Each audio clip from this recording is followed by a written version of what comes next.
Predator attacks have begun in Yellowstone, but this time, it's not the wolves. They thought the worst thing about Yellowstone was the freezing cold and the geysers, until a beast showed up, one that started attacking tourists. January 2020, Yellowstone, empty, cold, and silent. A woman used to skiing along the snowy Grand Loop Road makes another round when she suddenly hears the crunch of snow behind her. She turns and sees a coyote leap out from behind a snowdrift. It charges straight at her, knocks her down, and sinks its teeth into her head and arms. No one really understood why the animal attacked, as coyotes in Yellowstone don't fear the cold, don't fear cougars, but they should fear people. This one didn't. Was it waiting for an easier target? With deep lacerations and puncture wounds on her head and arms, the woman was rushed to the hospital. She was lucky, but it could have ended much worse. After that, people in the park started saying that if coyotes no longer fear humans, maybe it's time for something to appear in Yellowstone that they will fear. Ugly coyote.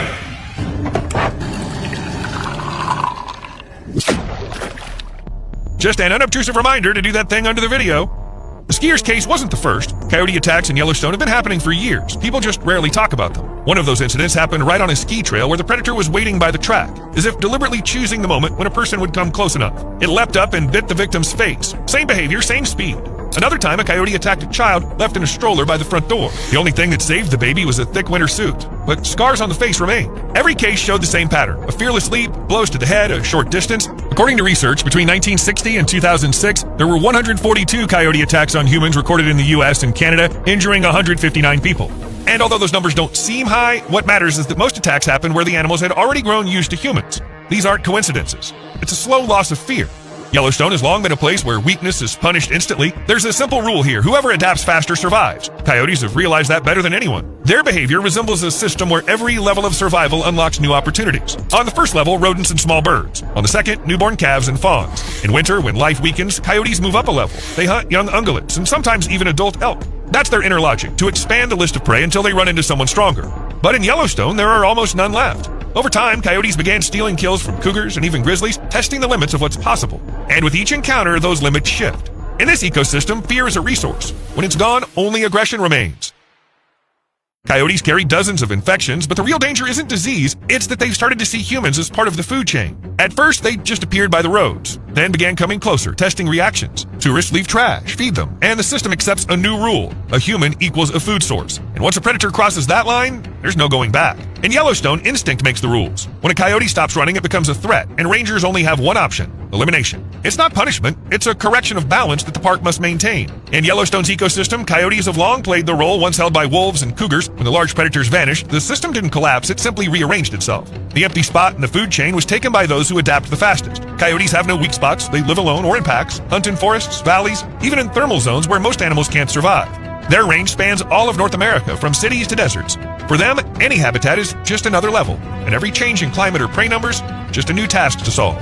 Attempts to wipe them out went on for decades: poisons, traps, catches, aerial shootings, but coyotes turned every defeat into experience. Now Yellowstone's coyote populations have grown and changed. These animals are larger and more aggressive than most of their kin. Some reach 40 pounds and live longer than they should biologically. They've passed every test the system could offer. Yellowstone became their arena, and now the balance is tilted again. When a species becomes too successful, the ecosystem responds. A new player will soon appear on the map, one far more dangerous by design. In Yellowstone's ecosystem logic, this newcomer looks like a system error, a creature built not just to survive, but to fight. The honey badger is a compact combat unit, engineered by nature as a shock trooper. Its weight is from 13 to 31 pounds, shoulder height under 12 inches. But behind those numbers hides a predator that can attack almost anything. Its claws, 1.6 inches long, work like cutting blades. Its teeth can crack a tortoise shell, and its body's protected by thick, elastic skin with shifting muscles underneath. In battle, the honey badger literally slides inside its own skin, twisting out of grips and biting back. It's not defense, it's a counterattack wired into its instincts. It has a large brain for its size and a level of intelligence rare in nature. Honey badgers can use objects, stones, sticks, even trash. Whatever they can grab becomes a means to an end. They've been seen unlocking gates, escaping enclosures, and working together. They understand a task and achieve it. Evolution gave them another bonus: chemical defense. Two glands at the base of the tail release a sharp, foul cloud when the animal feels threatened. It's a biological grenade that drives most enemies away for good. The honey badger doesn't look dangerous until the fight starts, but once it does, it stops being just an animal and becomes a weapon of destruction. For Yellowstone, that's both a potential glitch and a perfect weapon against those who no longer fear anything. Snakes, even venomous ones, are an excellent source of meat for honey badgers, making up about a quarter of their diet. So it's no surprise they have few natural enemies. Although leopards, lions, and hyenas sometimes try attacking them. But this isn't one of those cases where you can just go and gobble up an animal smaller than you, because the honey badger fights back till the very end. So in the end, predators usually prefer to leave it alone and go after someone a bit meatier and easier to deal with. All in all, by every measure, the honey badger seems like the perfect candidate to bully another predator.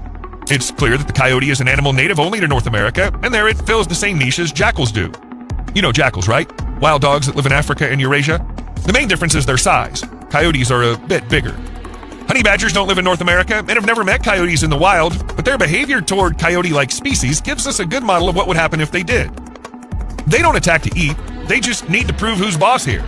If a jackal gets too close to the water or to a prey, the honey badger attacks right away. So if you imagine them in Yellowstone, the outcome seems almost obvious. The honey badger won't wait to be provoked. It would be the one testing the opponent. A couple of years ago, a photographer captured this in a series of photos. A honey badger chasing a jackal just because the jackal got a little too close. That's it. It violated the badger's personal space at the watering hole. The badger was in a bad mood and thought, all right, this guy's asking for it, and it got what was coming to it. Judging by the jackal's face, it reconsidered all its life choices and decided it'd drink elsewhere next time. In another photo series, 15 jackals approach a giraffe carcass after the lions are done. The honey badger walks straight into the circle without hesitation and stands alone against the group. Every attempt to push it away ends the same way. It turns around and drives the jackals off until the whole pack retreats. It's not about hunting, it's about controlling a food source. And that pattern's important for Yellowstone too. Coyotes have the same kind of spots, carcasses, and hunting areas.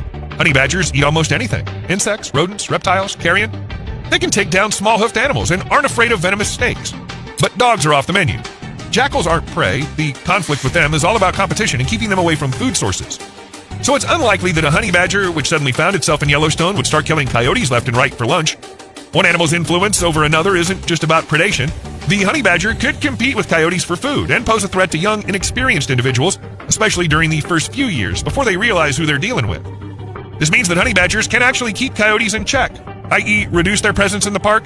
Coyotes will become less bold and the damage they cause will decrease. Even without direct attacks, the effect would be enormous. But in Yellowstone, that's not enough. Only those who can handle real predators survive here, and those who can deal with all the local dangers. And there are plenty. The park's home to wolves, several dozen animals divided into packs. Their strength lies in numbers and coordination. The honey badger doesn't have a pack, but it makes up for it. It can hold its ground even when outnumbered. There are cases when 2 honey badgers were defending a carcass for 10 minutes against a pack of African wild dogs, and in the end they stayed while the pack left. That's important for Yellowstone too. Near carcasses or hunting routes, the one who doesn't back down under pressure wins. African wild dogs specialize in hunting hoofed animals. Their main advantage is endurance and group hunting. They simply wear their prey down before killing it. Their main rivals are lions and spotted hyenas. And yes, wild dogs are very good hunters. Much depends on the prey, vegetation, and pack size, but often over 60% of their chases end in a kill. Sometimes even 90%. You see where I'm going with this? Even hunters this skillful usually prefer not to mess with honey badgers, and if they do attack, they quickly back off. And it's understandable. Honey badgers are nasty, and there's not much meat on them anyway. Sure, the pack could kill one, but it'd waste too much energy, and for what? A dozen bites and a few pounds of meat? Not worth it. In North America, there's a similar dynamic between wolves and wolverines. Within their home turf, wolves regularly take out smaller but bold rivals like wolverines, sometimes not even for food, but just to eliminate competition over a carcass. Still, direct clashes can go either way. Sometimes wolves retreat after meeting tough resistance. The takeaway for Yellowstone is simple. If honey badgers ever appear in the system, they won't become the apex predators, but they'll constantly meddle at key points, and that'll change the behavior of both wolves and coyotes. The key thing is wolves are some of the most skilled and strategic hunters in the wild. They often rely on numbers and survive thanks to the pack. Still, I've come across cases where wolves attacked wolverines, got smacked around, and ended up with nothing. So it's fair to assume that wolves might kill honey badgers if they were brought to Yellowstone, but the honey badger is a different level of badass. Even wolves might decide it's better not to mess with one. Can't really blame them. Which means that if a honey badger can survive in Africa, surrounded by lions, cheetahs, wild dogs, and all kinds of predators, it'll definitely survive in North America. By the way, I almost forgot. What about the climate? Honey badgers live in sub-Saharan Africa, the Middle East, and India. They're incredibly tough and resilient creatures, able to adapt to almost anything. They can live anywhere, tropical forests, savannas, mountains, though they do need a large territory, at least 190 square miles. So in Yellowstone's warm season, they shouldn't have any problems. But in winter, temperatures in the park range from 19 to negative 0.4 degrees Fahrenheit. And the higher you go, the colder it gets. Once it even dropped to minus 65 degrees Fahrenheit. And of course, there's snow. Are honey badgers ready for that kind of weather? Honestly, I'm not sure I would be. But I'm not a honey badger. And they've been spotted at 8,500 feet in Morocco's High Atlas and at 13,000 feet in Ethiopia's Bale Mountains. Temperatures there also drop below freezing, and they're fine with it. So Yellowstone shouldn't be a problem. But wait, we're forgetting about bears. Yellowstone has 2 species, grizzlies and black bears. There are more black bears. On the other hand, Africa has no bears at all, so we have to go back to wolverines for a comparison. How do they handle bears? There's a case, for example, of a grizzly female with 3 cubs calmly feeding in the Teton wilderness, when suddenly 13 wolverines appear on the slope. They actually chase the bears away. Spotting even 1 wolverine's a rare event. Seeing 13 is almost a miracle. The bears didn't think so, though, and had to run for it. Later, biologists suggested that the wolverines had gathered in that area to feed on army cutworm moth larvae, the same ones the bears were eating, so it basically turned into a war for caterpillars? Another theory says that there was just a lot of carrion around, which drew the wolverines in, and the bears just got in the way. Either way, that leads me to believe that a group of honey badgers, and they would be released in groups, could easily scare even a grizzly. On the other hand, in 2002, scientists tracking a wolverine noticed that its radio collar had started sending out a mortality signal. That happens when the animal hasn't moved for several hours. Later, they found the wolverine's body, and all the evidence pointed to a bear as the killer. Nearby lay a moose carcass and other clues suggesting that the wolverine had tried to steal it from the bear and paid the price. This case proved that wolverines are fierce enough to fight a predator 10 times their size. The moose, by the way, wasn't killed by either of them. It had simply frozen to death, and later the bear discovered that ready-made meat popsicle. So yeah, it's a bit complicated. In a one-on-one fight, honey badger versus bear, I'd still bet on the bear. Even a black bear, not necessarily a grizzly. But if honey badgers ever decided to team up, which is totally possible in a new environment, then nothing would stop them. Even bears would run for their lives. But what about the wolverines? That battle would be legendary. Let's go step by step. The wolverine is a mid-sized predator from the mustelids family, basically a distant cousin of the honey badger.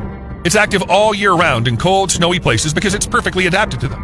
And it can be found across large parts of Yellowstone. But who would win, a wolverine or a honey badger? Tough call. They both look like angry, shaggy fur hats, but in reality, they're walking survival machines. Claws, teeth, skin, attitude, everything about them is made for fighting. Neither knows what fear is. The wolverine, of course, is bigger. Males weigh around 24 to 40 pounds, while the honey badger usually weighs less. I've mentioned that already, but the honey badger is like a tank on short legs. Its skin isn't just thick, but loose. Try to bite it, and it'll twist around and bite you right in the face. I've said that before too, but whatever, I love honey badgers, and I'm not ashamed of it. In a fight, the wolverine charges head on. Hit, lunge, hit again. The honey badger, though, is a strategist. It goes for weak spots, eyes, ears, genitals. Yup, right there. That's not random, it's a strategy refined over centuries. So the wolverine is stronger, but the honey badger is tougher. You can hurt it, but killing it is damn hard. And they're both crazy. Wolverines fight wolves. Honey badgers fight lions. Small, mean, stubborn. These animals don't go looking for trouble. They are the trouble. Still, a one-on-one showdown could go either way depending on the conditions. Maybe the wolverine wins with brute strength. Maybe the honey badger outsmarts it. Either way, that's a fight I'd love to see. Only thing is, it'll probably never happen. Even if we brought a bunch of honey badgers to Yellowstone, wolverines are among the rarest and most elusive creatures in the entire park. It's estimated that fewer than 10 of them live across nearly 3.5 million square miles. In 2009, scientists even made a map showing the home ranges of 5 wolverines. Where are the rest? Do they even exist? Nobody knows. So yeah, with this in mind, wolverines and honey badgers are unlikely to ever cross paths. But there's another interesting thing. Among animal lovers, the honey badger is a real celebrity. Videos about them rack up millions of views, and the Guinness World Records even named it the world's most fearless animal. People love honey badgers.